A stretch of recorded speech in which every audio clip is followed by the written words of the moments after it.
बाबा साईं, मेरी बीवी वडेरे की कदम बोसी के लिए नहीं जाएगी। अगर इस बात पर वो खफा होता है तो होता रहे, मुझे इसकी कोई परवाह नहीं है। उसने अपने गोट के देरीना रस्म की मुखालिफत की। पुत्र, पता है कि वडेर साईं इस बात का कितना बुरा मनाता है। वालिद ने उसे समझाने की कोशिश की। और तुम कोई पहले फर्द नहीं हो जो अपनी दुल्हन के साथ वहां जा रहे हो। सारे गोट की नई शादीशुदा जोड़े वडेरे साईं की कदम बोसी के लिए जाते हैं। बाबा साईं, कह जो दिया, जुलेखा को मैं कभी भी उस पुरहवस मुतकब्बर बुढ़े के पास लेकर नहीं जाऊंगा। वो मेरी इज्जत है और मैं ये कभी भी गवारा नहीं कर सकता कि कोई गैर मर्द उसे देखे, जबकि वो पीर फरतूत अपनी बेटी की उम्र की लड़कियों को तन्हा अपने हुजर में बुलाता है। ये किस कानून और किस शरीयत में है कि नई नवेली दुल्हन को गांव के वडेरे की कदम बोसी के लिए भेजा जाए, और वो भी अकेले कमरे में। पुत्र, तुमने वो कहावत नहीं सुनी कि दरिया में रहकर मगरमच्छ से बेर नहीं रखा जाता। बूढ़ा इलाही बख्श अपने बागी बेटे की ना को हाँ में बदलने के लिए अपनी सी कोशिश कर रहा था, मगर फरसूदा रस्मों से बगावत करने वाला उसका पढ़ा लिखा बेटा किसी सूरत उसकी बात मानने के लिए तैयार नहीं था। बाबा साईं, बस चंद दिनों की बात है। मैंने अपने दोस्त सनाउल्लाह को बता दिया है, जो ही शहर में कोई मुनासिब ठिकाना मिला हम वहां मुंतकिल हो जाएंगे। बहरहाल मेरा काम था तुम्हें समझाना। उसका बाप गोया हार मानते हुए बोला, आगे तुम्हारी मर्जी। आप फिक्र ना करें बाबा साईं, कुछ नहीं होता, इतनी भी अंधेर नगरी नहीं है। अब्दुल कादिर बाप को तसल्ली देता हुआ अपने कमरे की तरफ बढ़ गया। उसकी हसीनो जमील बेवी जुलेखा चारपाई पर बैठी अपने शोहर और ससुर की गुफ्तगू बड़े गौर से सुन रही थी। वो खुद शहर की बासी और देहात के रस्म रिवाज से बिल्कुल नावाकिफ थी। अपने ससुर, जो रिश्ते में उसका फुफ्फा लगता था, की बातें उसे बहुत बुरी लग रही थी। अब उसे एहसास हो रहा था कि उसका बाप किस वजह से इस रिश्ते से नाखुश था। ये तो अब्दुल कादिर की खुशकिस्मती थी कि वो उसकी मोहब्बत में इस रिश्ते के लिए डट गई और उसके बाप को अब्दुल कादिर का रिश्ता कबूल करना पड़ा। अलबत्ता वो अब्दुल कादिर से ये अहद लेना नहीं भूला था कि वो जल्द ही गोट छोड़कर शहर मुंतकिल हो जाएंगे। अब्दुल कादिर खुद भी गोट की जिंदगी से तंग आया हुआ था। अपने मामू के नक्शे कदम पर चलते हुए उसने भी गोट छोड़ने का फैसला कर लिया था। पहले तो उसने यही इरादा किया हुआ था कि शहर में कोई मुनासिब ठिकाना ढूंढने के बाद ही शादी करेगा, मगर जब जुलेखा की जुबानी से पता चला कि वालिद जुलेखा की शादी किसी और जगह करने के लिए परतोल रहा है, तो शहर आबाद होने से पहले उसने अपना घर आबाद करना जरूरी समझा। गोया जुलेखा और उसके मामू के लिए 2 कमरे के छोटे से मकान में चंद दिनों के लिए जगह निकल आती, मगर इस तरह अपने बूढ़े माँ बाप को अकेला छोड़ना पड़ता और ऐसा करना उसे मुनासिब नहीं लगा था। यूं भी कुछ दिनों की बात थी, गोट वाले घर का सौदा करके उसने बयाना भी ले लिया था। सिर्फ शहर में कोई मुनासिब ठिकाना मिलने की देर थी, उसके बाद वो वहां मुंतकिल हो जाते। अब्दुल कादिर के कमरे में दाखिल होते ही वो खड़ी हो गई। मैंने वडेरे से मिलने के लिए नहीं जाना। शोहर के पहलू से चिमटते हुए वो लाड से बोली, तो मैं तुम्हें कब भेज रहा हूँ। अब्दुल कादिर उसे साथ लिए चारपाई पर बैठ गया। फुफ्फा जान जो जिद कर रहे हैं। उसने परेशानी जाहिर की। तो क्या हुआ, वो ठोस लहजे में बोला, मर्जी तो मेरी चलेगी ना, और मैं तुम्हें कभी किसी गैर मर्द के सामने बेपर्दा होने की इजाजत नहीं दूंगा, चाहे वो वडेरा हो या कोई दूसरा तीसरा। उसकी बात पर जुलेखा ने मुतमईन अंदाज में सर हिला दिया। यूं भी वो जानती थी कि अब्दुल कादिर उससे कितनी मोहब्बत करता है। वडेरा अल्लाह दाद बड़े करोफर से तकिए से टेक लगाए बैठा था। 2 खिदमतगार उसके पांव दबाने में मसरूफ थे। सामने चंद आदमी फर्श पर बिछी दरी पर बड़े मौदबाना अंदाज में बैठे थे। सुना भाई रमजू, क्या नई ताजी है। वडेरे ने दरी पर बैठे हुए अफराद में से एक का नाम लेकर मुखातिब हुआ। साईं, कोई खास तो नहीं है। रमजान उर्फ रमजू ने मौदबाना लहजे में जवाब दिया। सुना है इलाही बख्श के पुत्र ने शादी कर ली है। वडेरे ने अपनी मूंछों को ताव देते हुए पूछा। हाँ साई, रमजान ने इस बात में सर हिलाया। दूल्हा दुल्हन कदम बोसी के लिए नहीं आए। वडेरे के लहजे में हैरानी थी। साईं, इलाही बख्श का बेटा मेरे बेटे असलम का दोस्त है। असलम के यही बात पूछने पर उसने बताया कि वो अपनी बीवी को किसी गैर मर्द के सामने बेपर्दा नहीं होने देगा, चाहे वो वडेरा साईं ही क्यों ना हो। रमजान के बजाय उसके साथ बैठे दिलदार अली ने जवाब दिया। क्या? वडेरा उछलकर सीधा हुआ। क्या बक रहे हो? साईं, मेरा बेटा यही बता रहा था। दिलदार अली हकला गया था। रमजू, इलाही बख्श को बुलाओ। जी साईं। रमजान जल्दी से उठकर बाहर निकल गया। उसके आने तक वडेरा इस्तरारी अंदाज में मूंछों को ताव देता रहा। जल्द ही वो इलाही बख्श की हमरा लौट आया। इलाही बख्श ने अंदर दाखिल होते ही वडेरे के पांव छुए और सर झुकाकर खड़ा हो गया। हाँ भाई बख्शू, सुना है बेटे की शादी कर दी है। वडेरे ने उसे घूरते हुए रौनक से पूछा। जी सरकार। इलाही बख्श ने थूक निगलते हुए इस बात में सर हिलाया। कब? वडेरे ने अगला सवाल किया। 2-3 दिन हो गए हैं साईं। इलाही बख्श धीमे लहजे में बोला। 2-3 दिन? वडेरे के लहजे में जलालो हैरानी थी। मगर इस गांव में तो पुरखों से रिवाज चला आ रहा है कि शादी की सुबह दूल्हा दुल्हन गोद के वडेरे को सलाम करने आते हैं। जी साईं। इलाही बख्श ने हकलाते हुए सर झुका लिया। जब मालूम है तो फिर अब तक अमल क्यों नहीं हुआ? वडेरे ने गजबनाक होते हुए कहा। साईं सरकार, बच्चा है, ख्याल नहीं रहा होगा। इलाही बख्श थरथर कांपने लग गया था। तो घर में बड़ा कोई नहीं था उसे समझाने के लिए? साईं बताया था, असल में बहू की तबीयत थोड़ी नासाज थी इसलिए। बकवास बंद करो बख्शू। वडेरा धाड़ा। तुम्हारा क्या ख्याल है? मुझे कुछ पता नहीं है कि गोद में क्या हो रहा है और तुम्हारा बेटा लोगों से क्या कहता फिर रहा है। माफी चाहता हूँ सरकार, बच्चा है, ना समझ है, मैं समझाऊंगा। इलाही बख्श का रंग खौफ से जर्द हो गया था। समझाने की जरूरत पहले थी बख्शू, अब वक्त गुजर गया है। मैं उस मनहूस की शक्ल भी नहीं देखना चाहता। अब उसकी दुल्हन अकेले मुझे सलाम करने के लिए आएगी। जी सरकार। इलाही बख्श ने जल्दी से इस बात में सर हिलाया। वडेरा हाथ से उसे जाने का इशारा करके अपनी मूंछों को ताव देने लगा। बाबा साईं, वडेरा जो कर सकता है कर ले, जुलेखा उसे सलाम करने नहीं जाएगी। अब्दुल कादिर अपने वालिद की बात सुनते ही इंकार में सर हिला दिया। इलाही बख्श ने मुल्तजी होकर कहा, पुत्र मेरे बुढ़ापे पर रहम खाओ, ये ना हो इस जिद से तुम्हें कोई ऐसा नुकसान पहुंच जाए जो मेरी बर्दाश्त से बाहर हो। बाबा साईं, आप समझने की कोशिश क्यों नहीं कर रहे? अब्दुल कादिर जिद होकर बोला। ये बेगैरती है, मेरी बीवी मेरी इज्जत है, मैं उसे किस तरह वडेरे के पास भेज सकता हूँ? और जहाँ तक ताल्लुक है फायदे नुकसान का, तो वो अल्लाह ताला जल्ले शाना के हाथ में है, वडेरे के हाथ में नहीं। अरे तू ही इसे कुछ कह दे, शायद तेरी बात इसकी अकल में आ जाए। इलाही बख्श अपनी बीवी को मुखातिब हुआ। मैं क्या कहूँ? उसकी बीवी धीमे लहजे में बोली। मैं तो बस इसकी खैरियत की दुआ ही मांग सकती हूँ, खाली दुआओं से काम नहीं चलता। इलाही बख्श चिल्लाया। दवा भी करनी पड़ती है, वक्त आने पर वो भी हो जाएगी। अब्दुल कादिर इत्मीनान भरे लहजे में कहते हुए कमरे से बाहर निकल गया। सुन लिया? बेटे के कमरे से निकलते ही उसने सर पकड़ लिया था। यह खुद भी मरेगा और इस बुढ़ापे में हमें भी ख्वार करेगा। अल्लाह खैर करे अब्दुल कादिर के अब्बा, इतना परेशान होने की जरूरत नहीं। इलाही बख्श ने मशवरा देते हुए कहा, तुम बहू रानी की मिन्नत समाजत करो, शायद वो मान जाए। भतीजी है तुम्हारी, उसे कहो कि थोड़ी देर की तो बात है, बस वडेरे के पांव को हाथ लगाकर ही तो वापिस आ जाना है, वो उसे खा थोड़ी जाएगा। कादिर के अब्बा, मुझे ये बात ना बताओ कि कदम बोसी में कितनी देर लगती है। मैं खुद उस वडेरे के बाप की कदम बोसी के लिए जा चुकी हूँ। मैं किसी सूरत बहू को इस काम के लिए राजी नहीं करूंगी। यूं भी हमारी बहू लाखों में एक है और ऐसी दुल्हनों को वडेरा जल्दी फारिग नहीं किया करता। बाहर में जाओ। इलाही बख्श गुस्से से बोला। तुम माँ बनकर भी अपने बेटे की बेहतरी के बारे में नहीं सोच सकती हो, हालांकि तुम्हें अच्छी तरह पता है कि वडेरा साईं पुरखों की रस्मो रिवाज का कितना ख्याल रखता है। अब्दुल कादिर की माँ इत्मीनान से बोली। कल परसों तक शायद हम शहर चले जाएं, फिर ना वडेरा रहेगा ना उसके रस्मो रिवाज। और इलाही बख्श होंठ भेंच कर रह गया। साईं, आपने याद किया है? थानेदार वडेरे को सलाम करता हुआ बैठक में दाखिल हुआ। वो गोट के लोगों के लिए बहुत बड़ी बला था, मगर वडेरे के सामने आकर वो भीगी बिल्ली बन जाता था।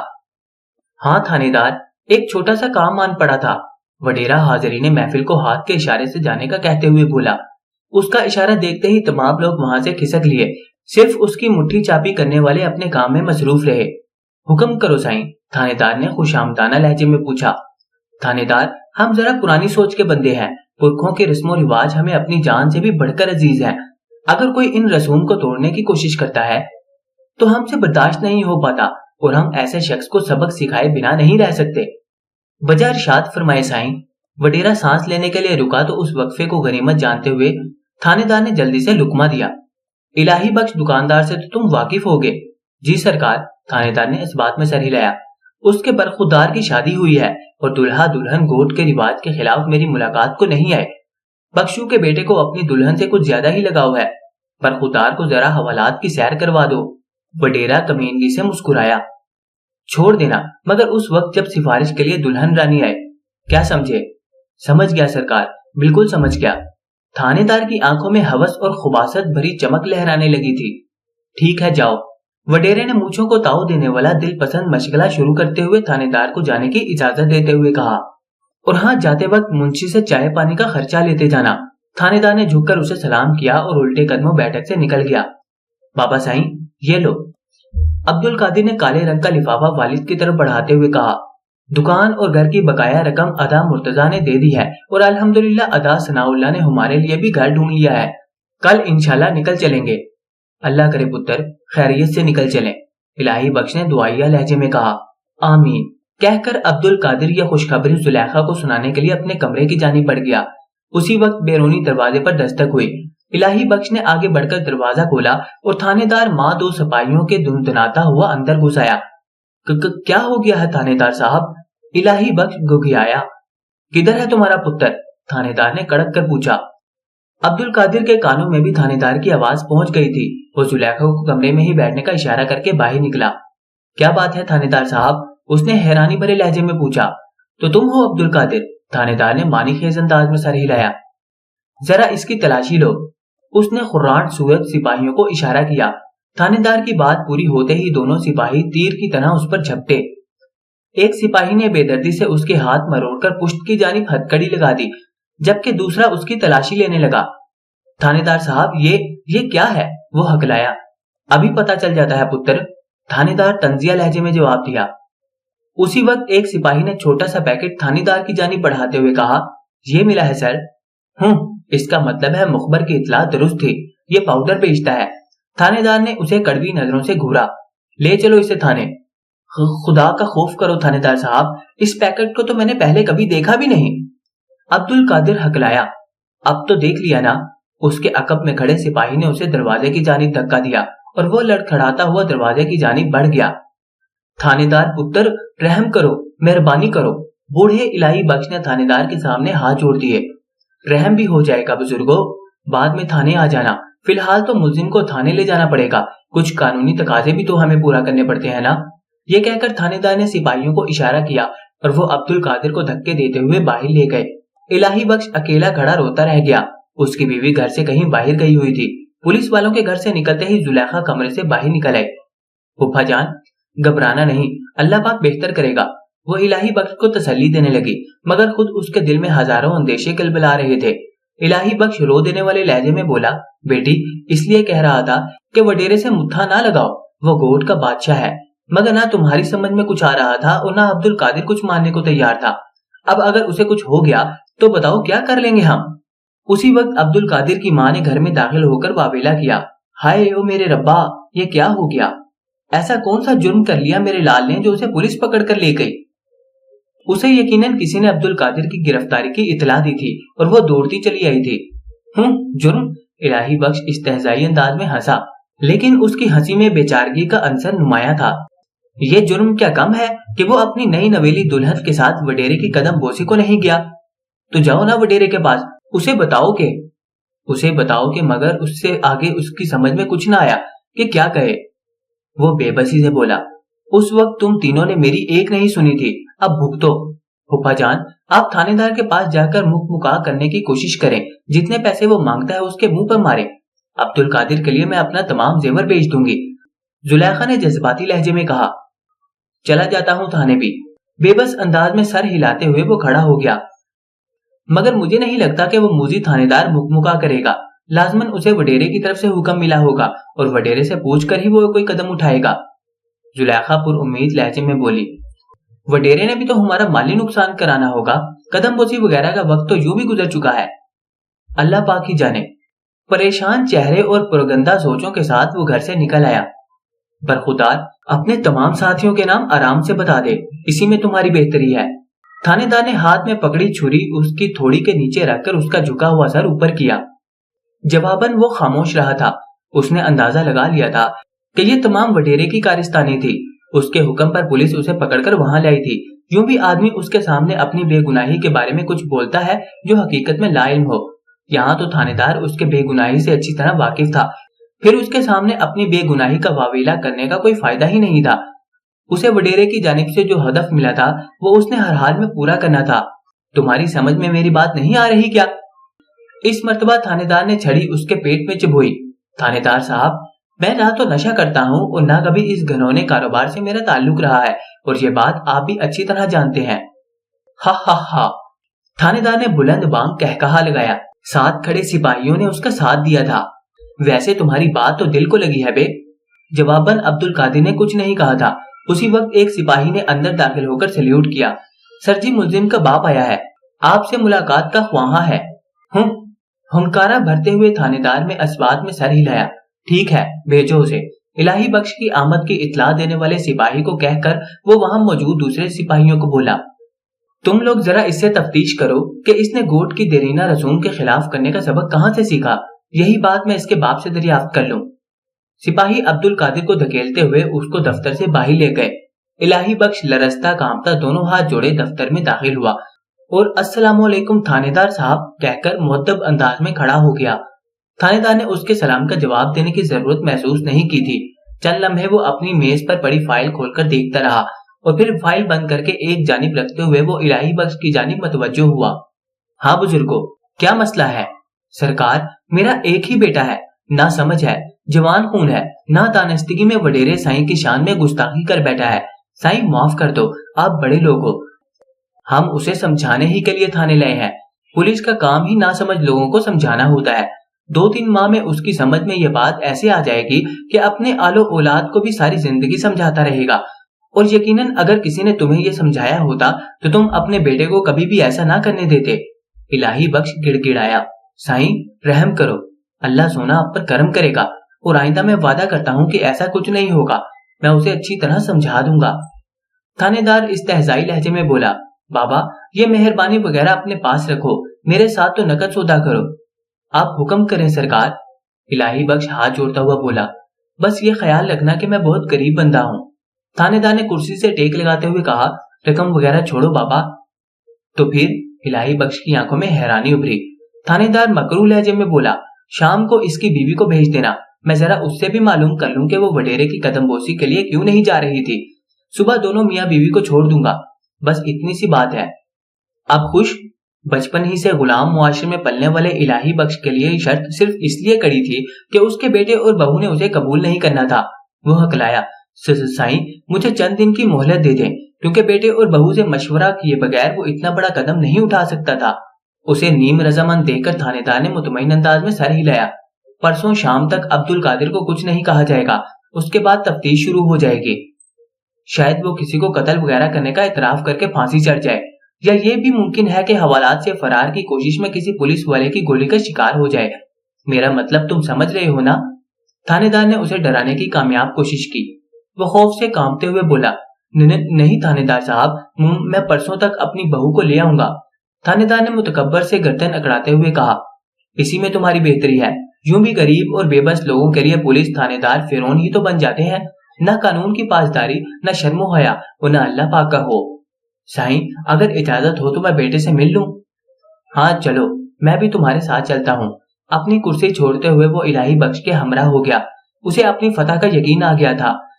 نئی نویلی دلہن کے ساتھ رات گزارنے کے خیال ہی نے اس کی چال میں مستی بھر دی تھی، اور پھر اس کام کے لیے اسے وڈیرے سے بھی تو ٹھیک ٹھاک انعام ملنے کی توقع تھی، یعنی کہ اس کی تو 5 انگلیاں گھی میں اور سر کڑائی میں تھا۔ حوالات کے ایک مخصوص کمرے میں پولیس کے 3 سپاہی عبد القادر کی خبر لے رہے تھے۔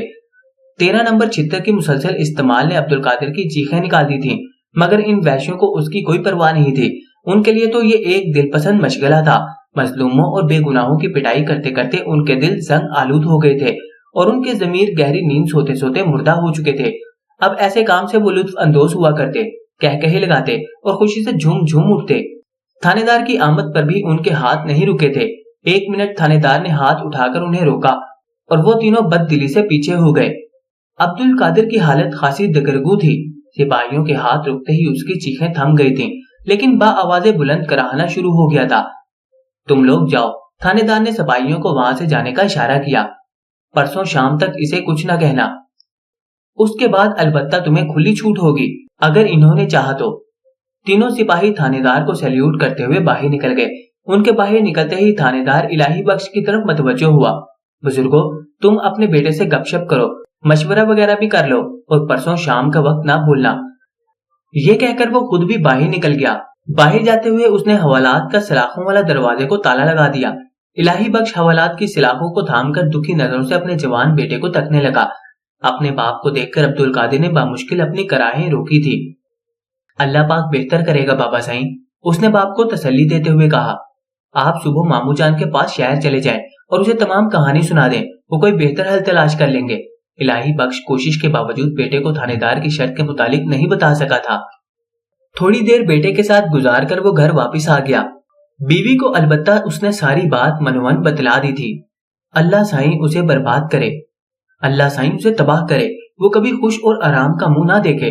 اس کی بیوی تھانے دار کو کوسنے لگی۔ اس طرح بد دعائیں دینے سے تو کام نہیں چلے گا نیک بخت، کوئی عملی تجویز سوچو، ورنہ وہ کسائی مار مار کر ہمارے بیٹے کو معذور کر دیں گے، یا شاید جان ہی سے مار دیں۔ بہت ظالم اور سخت دل ہے وہ۔ قادر کے ابا، تم شہر چلے جاؤ، بھائی جان پڑھے لکھے ہیں، وہ ضرور اس کا کوئی حل نکالیں گے۔ اس کی بیوی نے بھی وہی مشورہ دیا جو عبد القادر نے دیا تھا، اور الہی بخش نے اگلی صبح شہر جانے کا ارادہ کر لیا۔ الہی بخش کی ساری بات سنتے ہی اس کا سالہ عمر حسین ہتھے سے اکھڑ گیا تھا۔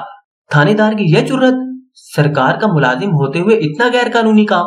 بھائی جان، گوٹ کی سرکار وڈیرا اللہ داد ہے اور اس کی یہی منشا ہے، ہم ان کے خلاف کچھ بھی نہیں کر سکتے۔ وہ ظالم تھانے دار تو پولیس مقابلے کی آڑ میں عبد القادر کو جانی نقصان بھی پہنچا سکتا ہے، ہمارے پاس اسے جھٹلانے کا کیا ثبوت ہوگا؟ تم فکر نہ کرو بخش بھائی، میں آج ہی وکیل کا بندوبست کرتا ہوں، جلد ہی عبد القادر حوالات سے باہر ہوگا۔ نہیں بھائی جان، الہی بخش نے نفی میں سر ہلایا، یہ ممکن نہیں ہے۔ اگر ہم نے وکیل کیا تو جانے اور کون کون سے جرائم تھانے دار میرے بیٹے کے سر موڑ دے۔ وڈیرے کی وجہ سے سارے گاؤں نے تھانے دار کی حمایت اور حق ہی میں بولنا ہے۔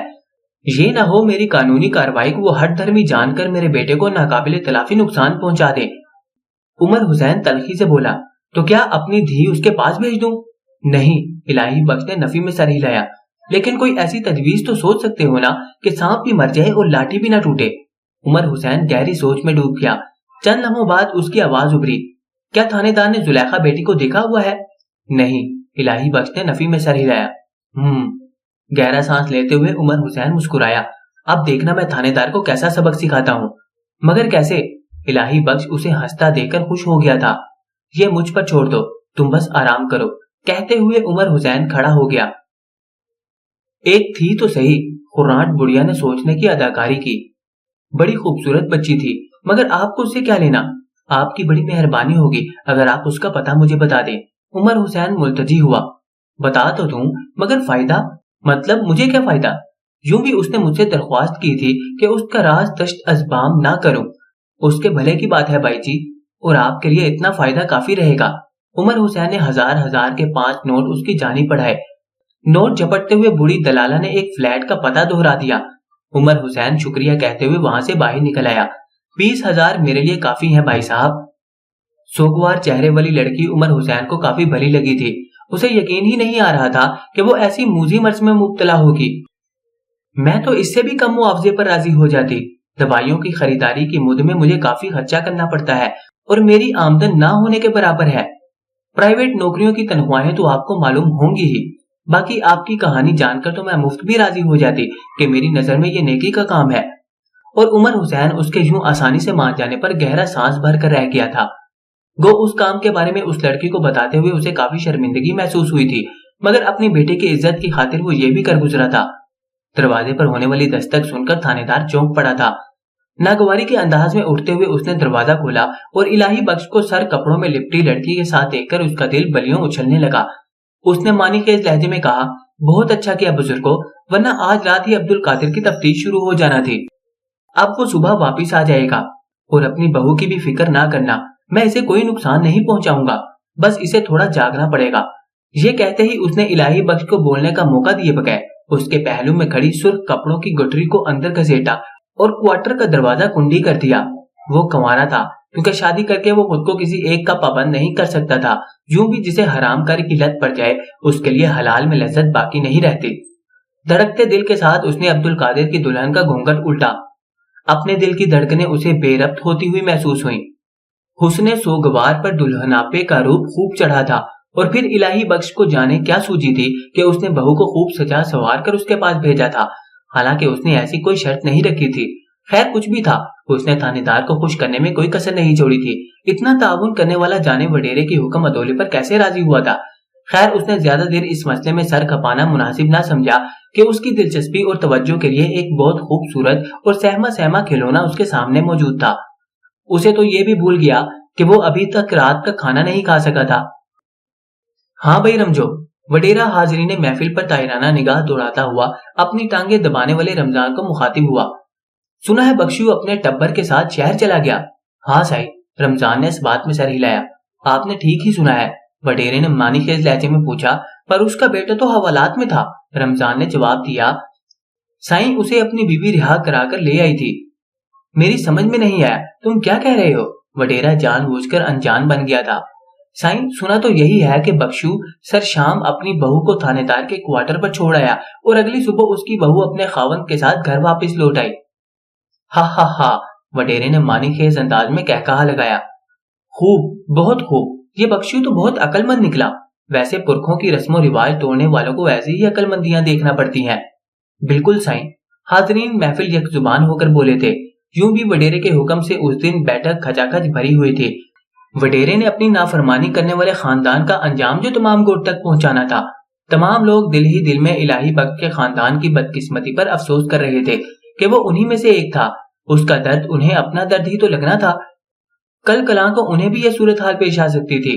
बूढ़े वालिदैन की मजबूरियों को आजकल की जवान औलाद क्या जाने। वडेरा साईं, मैं अंदर आ सकती हूँ? बैठक के दरवाजे से दिलकश नसवानी आवाज सुनकर तमाम दरवाजे की जानिब मतवज्जो हो गए। वडेरे ने भी मूंछों को ताव देने वाले हाथ को रोकते हुए गौर से दरवाजे की सिम देखा। काली चादर लिपटे एक जवान लड़की खड़ी थी। आ जाओ, वडेरे ने कमाल मेहरबानी से उसे अंदर आने की इजाजत दी। मेहरबानी साईं, कहते हुए वो अंदर दाखिल हुई और वडेरे की बड़ी मसहरी के करीब आकर उसने बेबाकी से चेहरे पर लिपटी चादर उतार दी। बताओ, क्या परेशानी है छोरी? वडेरे ने उसके सोगवार हुस्न को सराहती हुई नजरों से देखा। क्या इनको बाहर भेज दूं? उसका इशारा हाजिरीन महफिल की तरफ था। नहीं साईं, इन्हीं की भलाई की बात करने आई हूँ। अगर आपकी इजाजत हो तो कुछ अर्ज करूं? इजाजत है। वडेरे का दायां हाथ फिर अपनी उठी हुई मूंछों को मरोड़ने में मसरूफ हो गया। साईं, मैं एड्स की मरीजा हूँ। गला खंकार कर साफ करते हुए उसने तमहीद बांधी। और परसों मैंने इलाही बख्श की बहू का किरदार अदा करते हुए थानेदार के साथ रात गुजारी। उसके बाद मेरा इरादा आपकी कदम बोसी के लिए आने का था, मगर इलाही बख्श ने मुझे मना कर दिया कि उसके दिल में अब भी आपका एहतराम मौजूद है। आप तमाम लोगों से बस इतनी गुजारिश है कि इलाके के लोगों तक मेरी ये बात पहुंचा देना कि इलाही बख्श की बहू आज भी पाक दामन है। थानेदार को भी कोई खबर दे देना कि जिस पाक दामन लड़की को उसने दागदार करने का नापाक मंसूबा बनाया था वो नाकाम हो गया। वो लड़की आज भी उतनी ही पाकीज़ा है जितनी पहले थी। और जहां तक मेरा ताल्लुक है तो मेरा तो खमीर ही कचरे से उठा है। उसी मलून काम की वजह से मैं एड्स जैसी मोहलिक बीमारियों में मुब्तला हुई और इसी बीमारी की वजह से मैंने इस काम से तौबा भी कर ली। मगर एक मजलूम को बचाने और जालिम को उसके जुल्म की सजा देने की खातिर मुझे मजबूरन ये काम करना पड़ा। मुझे बस इतना ही कहना था। ये कहते ही उसने अपना चेहरा चादर में छुपाया और जिस तरह अचानक आई थी उसी तरह तमाम को हक्का बक्का छोड़कर बाहर निकल गई। वडेरे की अकड़ी हुई मूछें चूहे की दुम की तरह लटक गई थी। वो बामुश्किल अपनी मुसहरी से उठकर लड़खड़ाते हुए बैठक से बाहर निकल गया। उसके दिमाग में सिर्फ एक सोच गूंज रही थी कि अगर इलाही बख्श ने उस लड़की को मना ना किया होता और वो सचमुच उसके पास पहुंच जाती फिर। तो दोस्तों, आपको आज की ये कहानी कैसी लगी कमेंट में हमें लाजमी बताएं। वीडियो को लाइक करें और चैनल को सब्सक्राइब करना मत भूलें।